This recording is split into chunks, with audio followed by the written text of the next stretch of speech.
এটা ইন্ডিয়া নয়, এটা গুজরাট নয়, এটা শহীদ জিয়ার বাংলাদেশ। বাংলাদেশের ছাত্র দল একটি মাত্র সংগঠন, যে ছাত্র সংগঠনের 5 শতাধিক নেতাকর্মী গুম এবং হত্যাকাণ্ডের শিকার হয়েছেন। ভারতের সাথে যুদ্ধ করার জন্য অস্ত্র হাতে নিতে আমরা আবারও প্রস্তুত রয়েছি।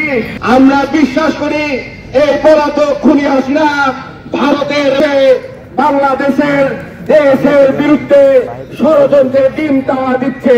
তারা কোথায় ছাত্রদল নেতা কর্মী থেকে শুরু করে সাধারণ শিক্ষার্থীদের উপর হামলা চালাচ্ছে। আসুন আমরা মাঠে আছি, আপনাদের সাথে ওপেন চ্যালেঞ্জ। রাজশাহী বিশ্ববিদ্যালয়ের ছাত্রদল সময় লাগবে না আপনাদেরকে ক্যাম্পাস থেকে বিতরণ করতে। আমি বিশ্ববিদ্যালয় প্রশাসনকে জানিয়ে দিতে চাই, আর কাল বিলম্ব না করে এই স্বৈরাচার হাসিনার নিষিদ্ধ ছাত্র সংগঠন ছাত্রলীগের নেতা কর্মীদের অনতিবিলম্বে বিতরণের আওতায় এনে তাদেরকে শাস্তি দেওয়া হোক। সমৃদ্ধির লক্ষ্য করবেন আপনারা। ভারতের হিন্দুত্ববাদী সংগঠন, ভারতের প্রধানমন্ত্রী নরেন্দ্র মোদী বাংলাদেশকে নিয়ে যে ষড়যন্ত্র শুরু করেছেন, তার প্রেক্ষিতে আমি বলতে চাই, মোদী সাহেব, এটা ইন্ডিয়া নয়, এটা গুজরাট নয়, এটা শহীদ জিয়ার বাংলাদেশ। এই বাংলাদেশে যদি আপনি কোন ধরনের বিশৃঙ্খলা সৃষ্টি করতে চান, বাংলাদেশ জাতীয়তাবাদী দল ঐক্যবদ্ধ আপনাদের সাথে ওপেন মোকাবেলা করতে প্রস্তুত আছে। আগামীতে আরো কঠোর আন্দোলন দেব যদি আমাদের যারা গুমের শিকার ছাত্র নেতারা বন্দী যতদিন আছে তাদেরকে প্রকাশ করা না হয়, তাদেরকে ছেড়ে দেওয়া না হয়। আমরা ভুলে যাইনি তাদের কথা, ছাত্রদল নেতা নয়নের কথা, যাদেরকে ক্রস ফায়ারে মারা হয়েছে। এরকম হাজারো নেতা। বাংলাদেশের ছাত্র দল একটি মাত্র সংগঠন, যে ছাত্র সংগঠনের 5 শতাধিক নেতাকর্মী গুম এবং হত্যাকাণ্ডের শিকার হয়েছেন। এই বিগত ফ্যাসিস্টের আমলে আমরা বলে যেতে চাই, তাদেরকে যারা এইসব কুলাঙ্গারেরা এইসব ঘটনার সঙ্গে জড়িত, তাদেরকে বিচারের আওতায় আনতে হবে। এই স্বৈরাচার হাসিনার দোসররা এখনো ঘোরাফেরা করছে, এই বাংলাদেশের মাটিতে অনেক ষড়যন্ত্র করছে। ভারত যারা চাচ্ছে আমাদের বাংলাদেশে একটি অস্থিতিশীল পরিস্থিতি তৈরি করে আমাদের বাংলাদেশের সার্বভৌমত্বকে নষ্ট করতে, সাবেক সফল সাধারণ সম্পাদক কামরুল হাসানকে যেভাবে রাজশাহী বিশ্ববিদ্যালয়ে নিষিদ্ধ সংগঠন ছাত্রলীগের সন্ত্রাসী ক্যাডাররা কুপিয়ে নির্যাতন করেছে, আজও দীর্ঘ 15টি বছর হয়ে গেল সেই সন্ত্রাসীদেরকে গ্রেপ্তার করা হয় নাই। এই সকল সন্ত্রাসীদেরকে বাংলাদেশের প্রশাসন গ্রেপ্তার করতে পারে নাই, তবে তাদেরকে আইনের আওতায় নিয়ে আসতে পারে নাই।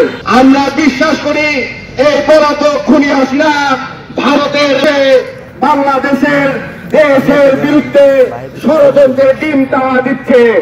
আমরা এখান থেকে বলতে চাই, ভারতের মোদী সরকারকে এই কুচো মুরগি পলাতক বড় হত্যাকারী শেখ হাসিনাকে দিয়ে যে ষড়যন্ত্রের পায়তারা করছে, সেই ষড়যন্ত্রের টিম এই বাংলাদেশের ছাত্র সমাজ ঢুকতে দেবে না। ভারতের সাথে যুদ্ধ করার জন্য অস্ত্র হাতে নিতে আমরা আবারও প্রস্তুত রয়েছি।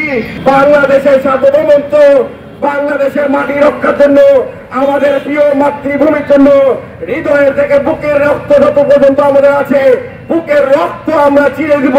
তবু বাংলাদেশের সাথে কোন প্রকার বাংলাদেশে লিপ্ত হতে দেব না।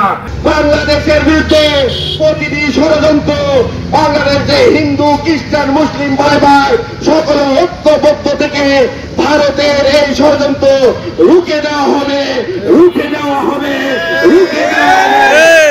শিক্ষার্থী সংগঠন আছে, সেই সংগঠন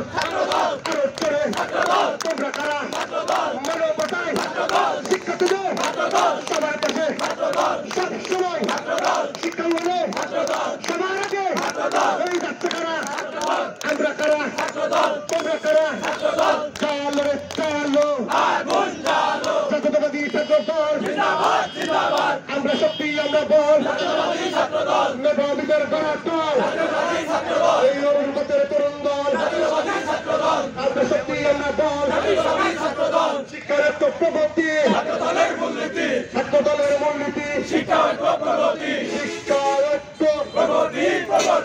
ধন্যবাদ।